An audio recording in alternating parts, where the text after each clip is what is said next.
Prime TV और मैं हूं आपके साथ नंदिनी यादव। वक्त हो गया है उत्तर प्रदेश की बड़ी खबरों का रुख कर लेते हैं खबर की ओर।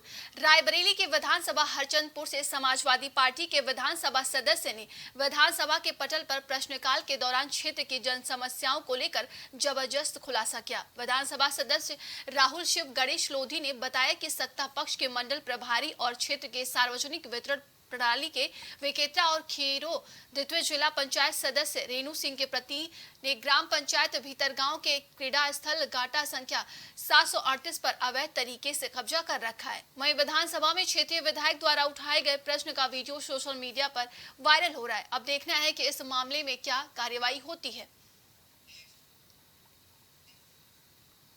मुख्यमंत्री का ड्रीम प्रोजेक्ट गंगा एक्सप्रेसवे का कार्य लगातार प्रगति पर है। किसानों की जो जमीन अधिग्रहित की गई थी शासन की तरफ से लगातार उसका मुआवजा उनको दिया जा रहा है। रायबरेली में लगभग 88 करोड़ रुपए किसानों को मुआवजे के तौर पर देने थे, जिसमें से 44 करोड़ रुपए दिए जा चुके हैं। वहीं कुछ किसान ऐसे हैं जिन्होंने किसी कारण के चलते मुआवजे के लिए जिला प्रशासन से संपर्क नहीं किया। ऐसे लोगों को नोटिस दी जाती है।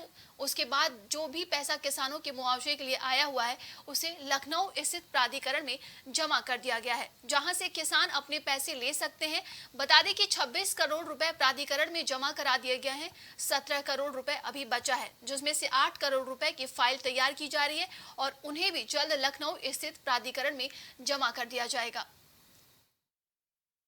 दरअसल गंगा एक्सप्रेसवे में लगभग 60 हेक्टेयर का एक्विजिशन हुआ था, जिसमें 88 करोड़ का मुआवजा था। 44 करोड़ हम लोग मुआवजा बांट चुके हैं। रेस्ट या तो कुछ विवादित थी या उसमें लोग हमारे नोटिस के बावजूद भी नहीं आ रहे थे। तो जब हम लोगों ने लास्ट नोटिस दी उसके बावजूद भी जो लोग नहीं आए, लगभग 26 करोड़ के आसपास का हम लोग प्राधिकरण में जमा करवा चुके हैं लखनऊ में। और इसके अलावा फिर और भी नोटिसें दी हैं। तो जैसे जैसे हमारी नोटिसों के बाद लोग नहीं आ रहे हैं, हम वो जो रेस्ट पैसा हमारे पास बचा हुआ है उसको हम प्राधिकरण में जमा करवा रहे हैं। इस कड़ी में 26 करोड़ रुपए हम ऑलरेडी जमा करवा चुके हैं और रेस्ट जो अभी 17 करोड़ के आसपास हमारे पास पेंडिंग है, उसमें भी लगभग 8 करोड़ का पुनः फाइलें तैयार हो गई हैं, जिनको हम प्राधिकरण में भेज रहे हैं। आचार संहिता का उल्लंघन करने के मामले में पूर्व मंत्री ओपी सिंह और उनके 5 समर्थकों ने कोर्ट में सरेंडर कर दिया। बता दें कि अधिवक्ता संतोष पांडे के मुताबिक 16 जनवरी 2022 को पूर्व मंत्री और सदर विधानसभा सीट से बसपा प्रत्याशी ओपी सिंह और 25 समर्थकों के खिलाफ आचार संहिता का उल्लंघन करने का मुकदमा मोतीगरपुर थाने के दरोगा सुशील कुमार ने दर्ज कराया था। पुलिस का आरोप है कि पूर्व मंत्री ने ढेमा बाजार में बिना अनुमति सभा करके आचार संहिता का उल्लंघन किया था। इसी मामले में पूर्व मंत्री ओपी सिंह और उनके समर्थकों ने कोर्ट में सरेंडर कर दिया। कोर्ट ने सभी की जमानत मंजूर कर उन्हें रिहा करने का आदेश दिया है। ओपी सिंह पूर्व कैबिनेट मंत्री रह चुके हैं और विधायक भी रह चुके हैं। इनका प्रकरण ये था कि 2022 में ये चुनाव लड़े थे विधानसभा जयसिंहपुर से और इनके ऊपर आचार संहिता उल्लंघन का FIR जनवरी 2022 में दर्ज हुआ था। तत्कालीन थाना प्रभारी महोदय द्वारा दर्ज कराया गया था और आरोप लगाया गया था कि बिना अनुमति के ये एक ढेमा बाजार है, वहाँ पर ये जनसभा कर रहे थे और उसकी परमिशन नहीं ली गई थी। उसकी वीडियोग्राफी हुई थी और फोटो लगे थे। एलिगेशन लगाते हुए FIR दर्ज हुआ था। उसी सिलसिले में माननीय न्यायालय से उनको सम्मन गया था। सम्मन पर वो उपस्थित आए। ऑनरेबल कोर्ट में उन्होंने सरेंडर किया और हमारे बहस से ऑनरेबल कोर्ट संतुष्ट होकर उनको बेल ग्रांट किया। मेरठ में बदमाशों ने घर में घुसकर पति पत्नी को गोली मार दी। हमले में कारोबारी पति की मौके पर ही मौत हो गई, जबकि पत्नी गंभीर रूप से घायल हो गई। उन्हें अस्पताल में भर्ती कराया गया, जहां इलाज के दौरान पत्नी की भी मौत हो गई। बता दें कि वारदात के वक्त कारोबारी का बेटा और उसकी पोती घर में थी। बदमाशों ने उनके हाथ में रस्सी से बांध दिए और कमरे में बंद कर दिया। इस घटना के बाद इलाके में सनसनी फैली हुई है।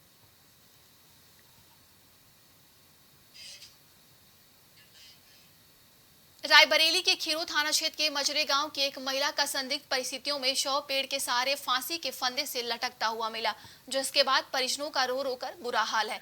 सूचना पर पहुंची पुलिस ने शव को फंदे से उतरवा कर शव को पोस्टमार्टम के लिए भेजा। तो वहीं परिजनों ने थाने में तहरीर देकर ग्राम प्रधान सहित 5 लोगों पर हत्या का आरोप लगाया है। पुलिस 5 आरोपियों को हिरासत में लेकर थाने ले गई। तो वहीं खीरो थाना प्रभारी देवेंद्र बस्ती ने बताया कि पोस्टमार्टम रिपोर्ट आने के बाद आगे की कार्रवाई की जाएगी।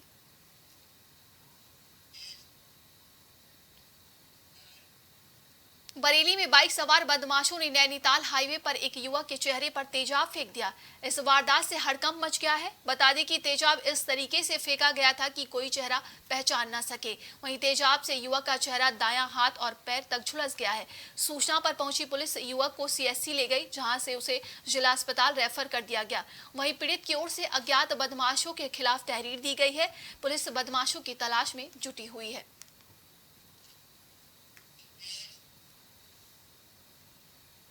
यूपी के कौशाम्बी में पुलिस और गौ तस्करों के बीच मुठभेड़ हुई। पुलिस की जवाबी कार्रवाई में एक गौ तस्कर के पैर में गोली लगी।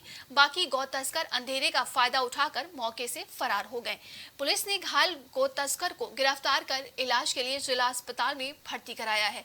घटना मंझनपुर थाना क्षेत्र के समदा की बताई जा रही है। वहीं एसएसपी समर बहादुर सिंह ने बताया कि समदा गांव के पास जंगलों में कुछ गौ तस्कर गौकशी कर रहे थे। सूचना पर एसओजी और मंझनगर पुलिस की ज्वाइंट टीम ने घेराबंदी की, जिसके बाद एक गौ तस्कर को गिरफ्तार कर लिया गया है। बाकी अन्य गौ तस्करों की तलाश की जा रही है।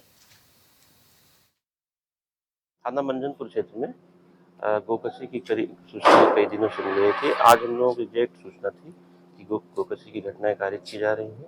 यहाँ पुलिस पार्टी द्वारा दबिश दी गई, तो वहाँ कुछ अभियुक्त थे जो पुलिस पार्टी पर फायर करते हुए भागने लगे, जिसमें एक अभियुक्त को पैर में गोली लगी है।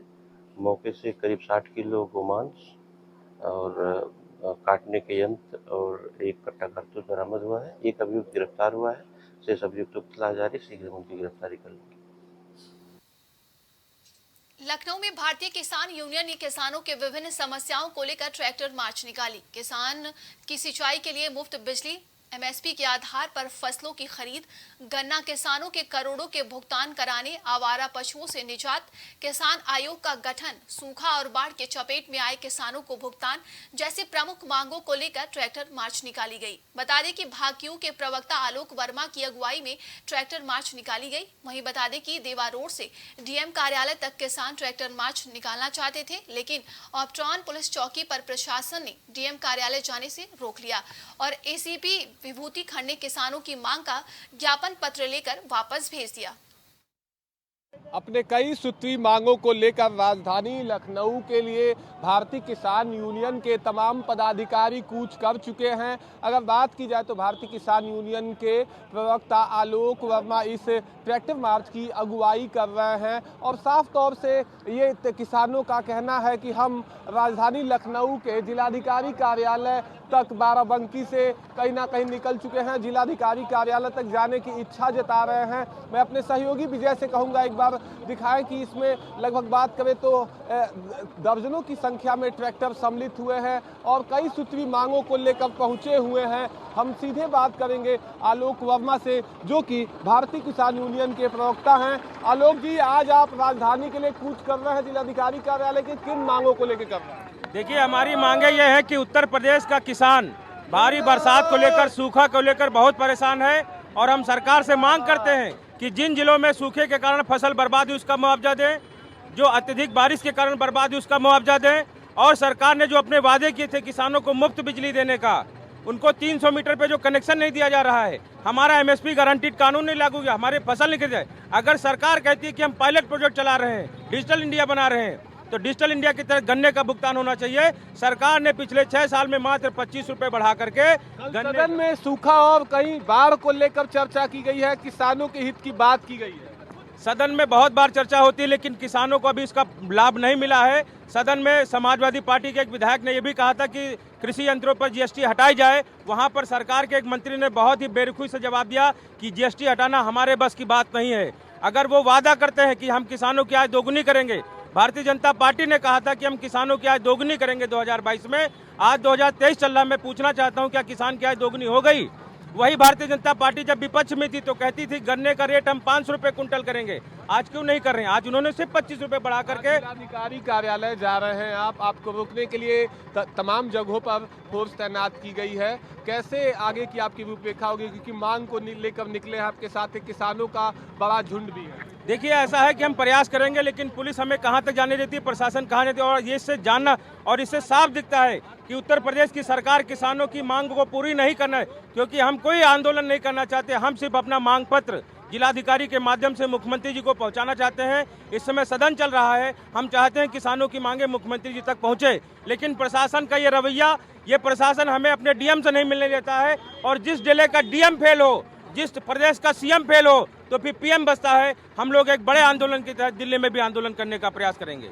ये बिल्कुल, तो आप देख रहे थे भारतीय किसान यूनियन के प्रवक्ता आलोक वर्मा को सुन रहे थे। इनका साफ तौर पे कहना है कि हम तमाम मांगों को लेकर आज राजधानी के जिलाधिकारी कार्यालय कूच कर रहे हैं। एक बड़ा किसानों का जत्था कहीं ना कहीं राजधानी के लिए कूच कर रहा है। इनका साफ तौर पे मांग है कि प्रदेश के अंदर में किसानों को के लिए मुफ्त सिंचाई के लिए बिजली दी जाए और तमाम जो एमएसपी को लेकर सरकार की तरफ से दावे वादे किए गए थे उसको धरातल पे उतारा जाए।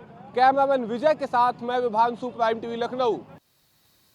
राजधानी लखनऊ में लगातार कमिश्नरेट पुलिस अपराधियों पर शिकंजा कस रही है। वहीं नॉर्थ जोन के थाना अलीगंज में हुई लूट की वारदात का पुलिस ने खुलासा किया और 2 आरोपियों को गिरफ्तार किया है।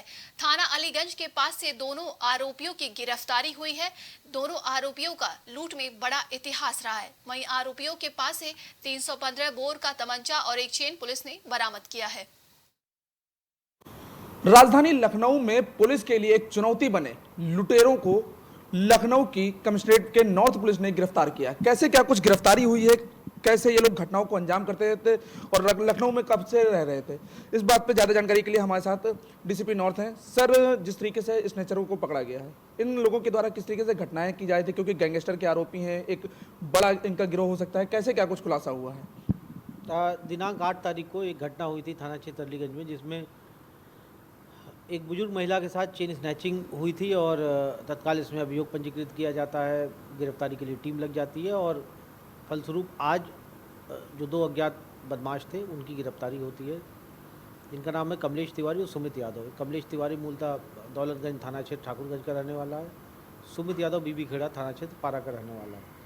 इस दोनों ही शातिर किस्म के अपराधी है। इनका लंबा चौड़ा इनका आपराधिक इतिहास है।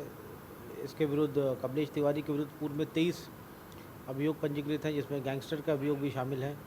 सुमित यादव के विरुद्ध पूर्व में 3 अभियोग पंजीकृत हैं अलग अलग थाना क्षेत्रों से। तो ये गैंग चलाते थे और कई बार ये लोग जेल भी जा चुके हैं पूर्व में। सर, बात की जाए जैसे कमलेश तिवारी मास्टरमाइंड है, गैंगस्टर भी कई बार लगा हुआ है, सुमित के ऊपर अभी 3 मुकदमे, तो इस गिरोह में आखिर ये सुमित कब आया, इनसे कब कनेक्ट हुआ, क्या जेल में मुलाकात हुई या फिर बाहर गिरोह के रूप में आया? ये लोग नशा करते थे और नशा करने के दौरान ये लोग एक दूसरे से इन लोगों का परिचय हुआ और फिर जो नशे की हालत में ही ज़्यादातर ये लोग घटनाओं को अंजाम देते हैं। सर, अभी तक क्या कुछ मालूम चला है कि इनके गिरोह में और कितने लोग शामिल रहे और इन लोगों ने अभी तक कितनी घटनाओं को अंजाम दिया और कितनी घटनाओं का खुलासा किया गया? अभी तो जो हमारी इनिशियल इन्वेस्टिगेशन है उसमें अभी बहुत ज़्यादा चीज़ें हम लोग इंटरोगेशन नहीं कर पाए हैं। जितना इंटरोगेशन किया उससे जो चीज़ें पता चली हैं वो ये है कि पूर्व में भी ये लोग अलग अलग थाना क्षेत्रों से जेल जा चुके हैं और इसमें इनके पास से एक 315 बोर, कमलेश तिवारी के पास से एक 315 बोर का एक तमंचा बरामद हुआ है, एक कारतूस, और जो सुमित है इसके पास से जो इसने चेन लूटी थी वो चेन भी सुमित पास से बरामद हुई है। ये लोग पूर्व में भी बहुत सारी चेन स्नैचिंग और लूट की घटनाओं को लोग अंजाम दे चुके हैं। अभी ये एग्जैक्ट बता पाना मुश्किल है कि और किन किन थाना क्षेत्रों में हम लोगों ने आरटी के माध्यम से सभी थानों को अवगत कराया कि यदि उनके यहाँ भी कोई इस तरह की घटना हुई है तो ज़रूर आकर के एक बार इंट्रोगेट कर, कई थानों की टीम आकर के इंट्रोगेट करके गई है और अगर मान लीजिए किसी और में होगा तो ज़रूर इनका वारंट बनवाया जाएगा, फिर इनके विरुद्ध उन मुकदमों में भी उनके विरुद्ध कार्रवाई होगी। सर, जिस तरीके से कमलेश की बात की जाए, असलहा रख करके लगातार लूट की घटनाओं को अंजाम दे रहा था, क्या कुछ ये जानकारी लगी कि अब तक क्या इसने जो है केवल लूट की घटनाओं को अंजाम दिया या फिर इससे बड़ी कोई घटनाओं को अंजाम दिया? क्योंकि असलहा रख करके लूट करना, विरोध में फायरिंग भी हो सकती है, तो क्या कुछ अभी तक मिला? नहीं, निश्चित तौर पर जैसा मैंने बताया कि ये सभी हैबिचुअल ऑफेंडर्स हैं, अभ्यस्त अपराधी हैं और मुकदमे अगर देखे जाएँ तो मारपीट के से लेकर के छेड़खानी के, चोरी के, लूट के, गैंगस्टर के, ये सभी जिसको हम लोग कहते हैं शरीर संबंधी और संपत्ति संबंधी दोनों तरीके के ये अपराधी ये करते हैं और लंबे इनका टाइम पीरियड अगर देखिएगा तो लंबे समय से ये लोग अपराध की दुनिया में सक्रिय हैं और इनके ऊपर अंकुश लगाने के लिए हम लोग कठोर से कठोर कार्रवाई करेंगे। सर, जिस तरीके से महिलाओं के साथ लगातार लूट की घटनाएं हो रही, चाहे बाजार हो या फिर सुनसान रास्ते हों, तो उसको लेकर के क्या कुछ अपील करना चाहेंगे जिससे महिलाएं सतर्क हो सकें, इन बदमाशों से अपने आप को सेव कर सकें? नहीं, निश्चित तौर पर अपील यही है कि यदि कोई आपसे कोई अनजान व्यक्ति कोई कुछ पूछता है, कोई रास्ता पूछता है या कोई एड्रेस पूछता है, तो उसको एंटरटेन ना करें। ये टप्पेबाज भी हो सकते हैं, ये लुटेरे भी हो सकते हैं। और जैसे ही आपको कोई अलार्मिंग साइन मिलता है, तुरंत ही शोर मचाना शुरू कर दे, जिससे ये वहाँ से मौके से भाग निकलते हैं। बाकी हम लोग जो ऐसे संवेदनशील भीड़-भाड़ वाले इलाके हैं या ऐसी जगह जहाँ पर महिलाएं यूजुअली जाती हैं, मंदिर हो गए, गुरुद्वारा हो गए या पार्क्स हो गए, ऐसी जगहों पर हम लोग पेट्रोलिंग और हम लोग गश्त और पेट्रोलिंग और बढ़ा रहे हैं और प्रयास कर रहे हैं कि जितने भी पूर्व में जो लुटेरे हैं, स्नैचर से जो जेल गए हैं, उनका वेयरअबाउट्स पता करें, उनके बारे में पता करें कि वो कहाँ हैं। यदि कोई सक्रिय है तो उसके विरुद्ध प्रिवेंटिव कार्रवाई अमल में लाई जाएगी। तो जिस तरीके से जो लूट की घटना हुई थी, उस घटना में 2 लोगों को गिरफ्तार किया गया, लेकिन इसमें जो मास्टरमाइंड है कमलेश तिवारी, तो कमलेश तिवारी की गिरफ्तारी के बाद जो लूट थी उसका खुलासा हुआ। इसके साथ ये अब पता लगाने की कोशिश की जा रही है कि आखिर इसके गिरोह में और कितने लोग काम हैं और किस तरीके से ये लोग अपनी घटनाओं को अंजाम देने के लिए रेकी की कर महिलाओं को टारगेट करते थे। वीडियो जर्नलिस्ट दीपक के साथ मोहम्मद कलीम, प्राइम टीवी, लखनऊ। प्रदेश में प्रदूषण को कम करने के लिए प्रदेश सरकार लगातार इलेक्ट्रिक व्हीकल पर ध्यान केंद्रित कर रही है। सार्वजनिक परिवहन के लिए 4000 ईवी बसों की खरीद की जाएगी। लखनऊ में आयोजित हुई इलेक्ट्रिक व्हीकल इकोसिस्टम सृजन को लेकर राउंड टेबल कॉन्फ्रेंस को आयोजित किया गया, जिसमें प्रदेश के औद्योगिक विकास मंत्री नंद गोपाल गुप्ता, नंदी प्रमुख सचिव औद्योगिक विकास अनिल सागर समेत इलेक्ट्रिक व्हीकल बनाने वाली कंपनियों के अधिकारी शामिल हुए। इस अवसर पर औद्योगिक विकास मंत्री ने कहा कि प्रदेश में ई व्हीकल को बढ़ावा दिया जा रहा है, जिसमें बड़ी संख्या में प्रदूषण में कमी आएगी।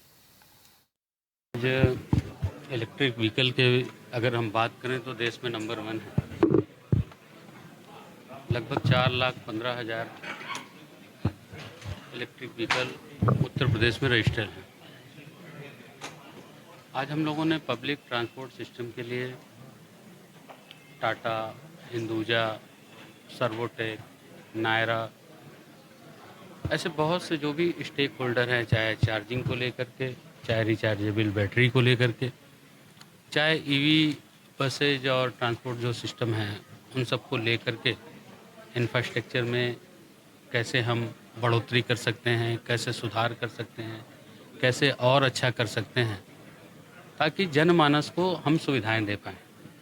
निश्चित रूप से भारत देश जो धरती को माता कहता है, हम लोग या हमारी प्राथमिकता, हम सबका परम सौभाग्य है, हमारे देश की बागडोर एक परम तपस्वी आदरणीय नरेंद्र मोदी जी के हाथों में है और प्रदेश की बागडोर एक कर्मयोगी मुख्यमंत्री योगी आदित्यनाथ जी के हाथों में। यूपी में बीजेपी के एक नेता की निर्मम हत्या कर दी गई है। खबर मुरादाबाद से है, जहां थाना मझोला इलाके के दिल्ली रोड पर स्थित पार्श्वनाथ हाउसिंग सोसाइटी का परिसर सरेआम गोलियों की तड़तड़ाहट से गूंज उठा। तब तक लोग कुछ समझ पाते, तब तक एक मोटरसाइकिल सवार 3 हमलावरों ने भाजपा नेता अनुज चौधरी पर ताबड़तोड़ कई राउंड गोलियां चला दी और मौके से फरार हो गए। घायल अनुज चौधरी को उनके परिजन और पड़ोसी तुरंत निजी अस्पताल लेकर पहुंचे, जहां डॉक्टरों ने अनुज चौधरी को मृत घोषित कर दिया है।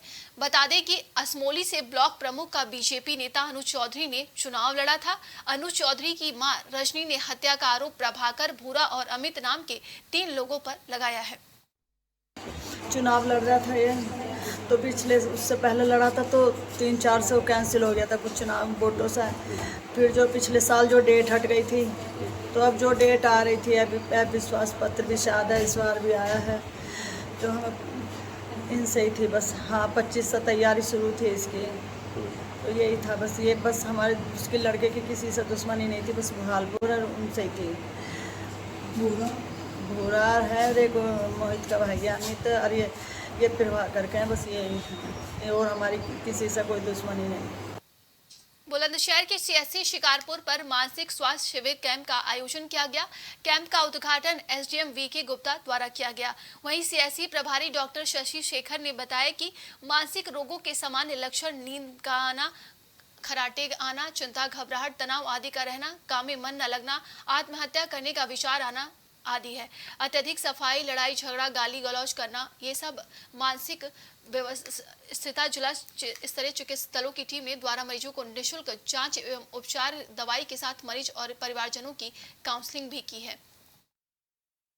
मानसिक स्वास्थ्य कार्यक्रम की तरफ से मानसिक स्वास्थ्य जागरूकता शिविर का कार्यक्रम का आयोजन किया गया जी। इसमें लगभग 250 मरीजों की स्क्रीनिंग की गई है, जिसमें 37 मरीज मानसिक रोगी के 37 मरीज पाए गए हैं, जिसमें से 2 व्यक्ति मेंटली रिटार्डेड पाए गए हैं, जिन्हें जिला अस्पताल के लिए संदर्भित किया गया है। वहाँ पर उनका IQ लेवल टेस्ट करके उनके अगर ज़रूरत पड़ी तो उनके लिए वहाँ पे प्रमाण पत्र वगैरह भी निर्गत किया जाएगा। उत्तर प्रदेश के अमरोहा जनपद के कलेक्ट्रेट स्थित पार्क में आज मेरी माटी मेरा देश कार्यक्रम के तहत अमरोहा जिलाधिकारी राजेश कुमार त्यागी और जिलाध्यक्ष ऋषि पालनागर की मौजूदगी में लिटिल स्कॉलर एकेडमी स्कूल के बच्चों ने मानव श्रृंखला से भारत के नक्शे को दर्शाया, जो बहुत ही खूबसूरत लग रहा था। वहीं डीएम अमरोहा ने बताया कि आजादी का अमृत महोत्सव की संपूर्णता के लिए मेरी माटी मेरा देश कार्यक्रम के तहत यह मानव श्रृंखला बनाई गई है और हमारा इस कार्यक्रम के तहत उद्देश्य यही है कि आजादी की जो तपिश अग्नि विरोधी अभी नहीं पहुंच पा रही है, वो उन तक पहुंचाए जाए और आजादी का असली महत्व हमारी आज की पीढ़ी को हर हाल में जानकारी होना चाहिए। मेरी माटी मेरा देश कार्यक्रम 9 अगस्त से चल रहा है हमारे। ये आज़ादी के अमृत महोत्सव के कार्यक्रम की संपूर्णता के अंतर्गत का ये कार्यक्रम है, जिसके अंतर्गत मिट्टी को नमन और वीर शहीदों का बंधन ये कार्यक्रम है। और इसमें आज मानव श्रृंखला का निर्माण किया गया और बच्चों ने आकर के और सभी अधिकारियों ने मानव श्रृंखला का निर्माण किया। इसका मुख्य उद्देश्य ये है कि हम देश की आज़ादी का जो भाव है वो अगली पीढ़ी तक ट्रांसफ़र कर पाएँ और आज़ादी की लड़ाई का जो तपिश थी धीरे धीरे जो कम हो रही उसको और अच्छे से अगली पीढ़ी तक पहुँचा सकें।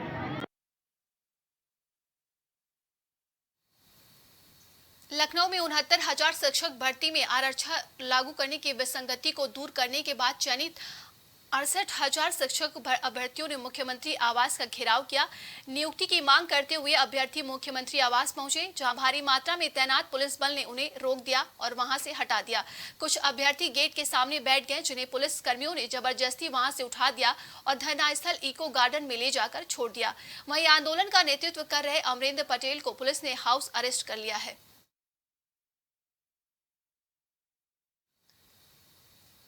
बिजनौर में भाकियों के राष्ट्रीय आह्वान पर भारतीय किसान यूनियन टिकैत गुट ने गुलदार मुक्त आंदोलन के तहत तिरंगा ट्रैक्टर यात्रा निकाली, जिसमें हजारों की तादाद में किसान तिरंगा ट्रैक्टर यात्रा में शामिल हुए और सैकड़ों की संख्या में यात्रा में किसान ट्रैक्टर लेकर पहुंचे, जिससे पूरे शहर में चक्का जाम हो गया। सुरक्षा व्यवस्था के मद्देनजर तिरंगा ट्रैक्टर यात्रा के दौरान चप्पे चप्पे पर पुलिस बल तैनात रही। वहीं किसान सड़कों पर प्रदर्शन करते हुए कलेक्ट्रेट परिसर पहुंचे और अपनी विभिन्न समस्याओं को लेकर धरना पर बैठ गए।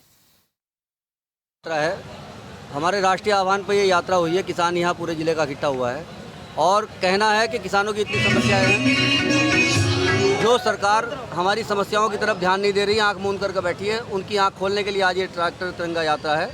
हमारे यहाँ पूरा ज़िले में गुलदार का इतना बड़ा आतंक है, किसी के हाथ नहीं आ रहा। वन विभाग फ्री की सैलरी ले रहा है। 2 नरभक्षियों को मारने की जो परमिशन भी हो गई है, उसके बाद भी कोई कार्रवाई नहीं हो रही है। एक गुलदार पकड़ा गया, ये कह रहे हैं नरभक्षी है, अगले दिन वहीं वो पिंजरे के पास दूसरा गुलदार घूम रहा है। गन्ना भुगतान नहीं हो रहा, बिलाई हमारी करोड़ों रुपए दबाव बैठी है। अरबों रुपया अगर किसानों पर होता तो वो अपना काम करता, ये ब्याज कमा रहे हैं, किसान परेशान हैं। ये बहुत सारी समस्याएं हैं। यहाँ बिजली की बहुत हालत ख़राब है। फरीदाबाद के सूरजकुंड स्थित गुरुकुल झील में 2 मासूम स्कूली छात्राओं की डूबने से दर्दनाक मौत का मामला सामने आया है। बता दें कि बच्चे स्कूल से आने के बाद शौच के लिए निकले थे और काफी देर तक नहीं लौटने पर परिजनों ने जब उनकी तलाश की थी तो उनकी चप्पलें झील के किनारे दिखाई दी। फिर झील में जब उनकी तलाश की गई तो दोनों के शव झील से बरामद हुए। मामले की जानकारी पुलिस को दी गई। पुलिस ने शव को कब्जे में लेकर पोस्टमार्टम के लिए भेज दिया और आगे की कार्रवाई में जुट गई है। थाना सूरजकुंड के अंतर्गत है श्रद्धानंद बस्ती गुरुकुल, वहाँ की बात है जहाँ ये बच्चे रहते हैं। उनके नज़दीक ही एक झील है जो गुरुकुल में पड़ती है। उसमें ये बच्चे दोनों आपस में, इनके फादर आपस में रिश्तेदार हैं, तो ये बच्चे एक दूसरे के घर खेलते थे। तो कल शाम को 4 बजे ये सोच के लिए परिवार से कह के गए थे। जब ये 8 सवा 8 तक नहीं आए तो परिवार ने इनकी तलाश की। परिवार ने जब इनके वहाँ झील के किनारे एक चप्पल पा गए थे, हवाई चप्पल, तो परिवार ने देखा, फिर उसमें तलाश की तो वहाँ मिल गई थी इनकी बॉडी। दोनों की बॉडी उसमें मिल गई। हाँ, परिवार ने ही लिया है। फिर उसके बाद पुलिस को इतला हुई, पुलिस वहाँ मौके पे पहुँच गई और बॉडी को कब्जा पुलिस में लेके यहाँ पोस्टमार्टम करा रहे हैं। बाकी हमने पूरी जानकारी पीआरओ साहब को दे रखी है। कल मैं काम पर से आया तो पता लगा कि बच्चे नहीं हैं, तो ढुढ़वा पड़ा तो उसमें खान मिले बच्चे, खान में झील में। कैसे आप लोगों को कैसे पता बच्चे खान की तरफ चले गए? अब बताया किसी ने नहीं कि बच्चे लेटिंग करने से 4 बजे गए, लोडिंग नहीं वापस आए, तो वहाँ पता लगा उधर ढूंढने सब लिख रहे, तो वहाँ ढूंढने गए तो वहाँ मिले पानी में। अच्छा, पढ़ते थे बच्चे? हाँ पढ़ते थे। हाँ, तो अभी हम लोग सरकारी में जाते थे। हम कुछ नहीं सर बोलना चाहते हैं। हम कुछ नहीं बोलना चाहते। तो शक तो नहीं है किसी पे? नहीं सर। बच्चे अपने आप गिरे हैं, ऐसा है कुछ? अभी इतना तो हमको जानकारी नहीं है, अभी हम सर गए नहीं वहाँ पे। तो शक तो नहीं है ना किसी के ऊपर? अब सर इतनी मुझे जानकारी नहीं है, अभी हम वहाँ पे नहीं गए हैं। अच्छा, जो हम किसी तरीके से आपको हम जानकारी बताएं। कानपुर देहात के अकबरपुर विकास खंड की ग्राम पंचायत तिगाई का मामला है, जहां विकास कार्य बिना कराए ही ग्राम पंचायत के खाते से पैसा निकालकर भ्रष्टाचार कर लिया गया है और धरातल पर कई कार्य नहीं कराए गए हैं, जिसकी शिकायत पहले भी ग्रामीण अधिकारियों से कर चुके हैं। लेकिन इस बार ओम नारायण यादव ने हलफनामे पर लिखित शिकायत की है। ग्राम प्रधान की शिकायत जिले के अधिकारियों से की गई है और कार्रवाई की मांग भी की गई है। खबर गाजीपुर से है, जहां राजकीय होम्योपैथिक मेडिकल कॉलेज में छात्राओं को आपत्तिजनक फोटो वीडियो के जरिए ब्लैकमेल करने की कोशिश का सनसनीखेज मामला सामने आया है। मेडिकल कॉलेज की कुछ छात्राओं ने कॉलेज प्रशासन से एक छात्र और एक छात्रा के खिलाफ आपत्तिजनक फोटो के जरिए परेशान करने की शिकायत की है, जिस पर कॉलेज प्रशासन ने आरोपी छात्र और छात्रा को 6 माह के लिए निलंबित कर दिया। कॉलेज प्रशासन ने आरोपी छात्र छात्रा के निलंबन की कार्रवाई का नोटिस भी कॉलेज के नोटिस बोर्ड पर चस्पा कर दिया है। एक शिकायत कल थाना कोतवाली क्षेत्र की चौकी रजदेपुर पर प्राप्त हुई है। इसके क्रम में विधिवत जांच की गई थी कोतवाल एसएचओ के द्वारा भी, और ये संज्ञान में मेरे भी आया, तो तत्काल कॉलेज के प्रिंसिपल और जो अन्य लोग हैं उनसे बातचीत की गई तथा ये जानने का प्रयास किया गया कि जिन तथाकथित फोटो और वीडियोज़ की बात हो रही है क्या वो कहीं उपलब्ध है। उनके द्वारा स्पष्ट रूप से बताया गया है कि वो फ़ोटो और वीडियो अभी किसी ने नहीं देखी है। एक शिकायत बच्चों की तरफ से आई थी। इस शिकायत पे यद्यपि अभी तक जो बात हुई है और जो संज्ञान में आया है, चौकी पे जो बच्चे जिन पे आरोप लगा है वो, जिन्होंने शिकायत की है वो, तथा जो मेडिकल कॉलेज के वरिष्ठ प्राध्यापक गण हैं वो सभी लोगों के सम्मुख जिन मोबाइलों के संबंध में ये आरोप था, जो कॉलेज प्रशासन द्वारा पहले ही अपने कब्जे में ले लिए गए थे, उनकी पूरी स्कैनिंग की गई। एक्चुअली जो है ये हमारे यहाँ चूँकि नीट क्वालिफाई करके जो है बच्चे आते हैं, BHMS के कोर्स कराए जाते हैं, UG कोर्स हमारे यहाँ चलता है। तो अभी फर्स्ट ईयर में जो बच्चे आए हैं 2022 बैच के बच्चे जो आए हैं, अप्रैल से उनके क्लासेस चल रहे हैं। मामला अब कब से चल रहा है हमको नहीं पता है, लेकिन ये 4-5 रोज़ पहले ये संज्ञान में आया है। कुछ बच्चियों ने जो है शिकायत किया कि सर एक लड़का है जो परेशान कर रहा है, तो उसको हम लोग बुलवाए, लड़कियों को भी बुलवाए, पर दोनों का पक्ष हम लोगों ने लिया। तो लड़का जो है बराबर झूठ बोलते रहा, सही बात नहीं बताया। तो परसों हम लोगों ने जो है उसको यहाँ पर जो है जो उसमें इन्वॉल्व थी लड़कियाँ, एक लड़की और 2 लड़कों का जो है मोबाइल हम लोगों ने जो है यहाँ पर जब्त कर लिया, अपने कस्टडी में ले लिया। और 2 जो मेन उसमें थे, एक लड़की और एक लड़का जो है, जो दोनों मिल करके ये वारदात कर रहे थे, दोनों को अभी हम कॉलेज से जो है 6 महीने के लिए निष्कासित कर दिए हैं। औरैया सदर कोतवाली क्षेत्रीय ग्राम पड़ीन में चोरों ने एक घर को निशाना बनाते हुए उसमें रखे जेवरात पार कर दिए। यही नहीं, चोरी करने के बाद चोर घर के बाहर की कुंडी लगाकर फरार हो गए। सुबह जागे परिजनों को चोरी की घटना की जानकारी हुई। उसके बाद मामले की जानकारी कोतवाली पुलिस को दी गई। सूचना पर पाकर पहुंची पुलिस जांच पड़ताल करने में लगी हुई है। हम लोगों को सूचना मिली जिस पर मैं और एक सिस्टर के साथ पहुँचे थे गाँव में। यहाँ एक राजाराम निषाद का मकान है।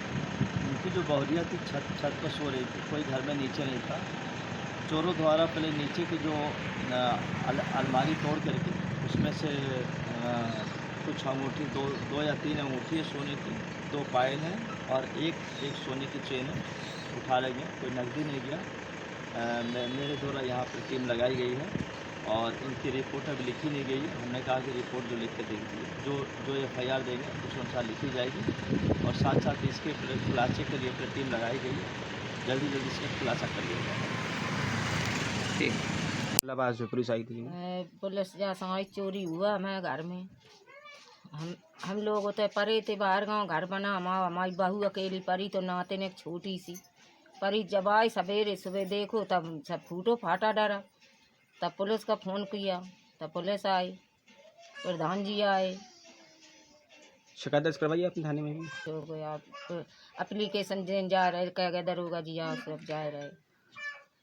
चोरी हुई उसमें क्या क्या आपका सामान चोरी हुआ है? 2 जोड़ पायल हैं, 2 जोड़ कमर कंदानी, 1 कंदानी और 3 मुंदरियाँ, 1 मटर माला और इतने ही सामान चोरी हुआ है।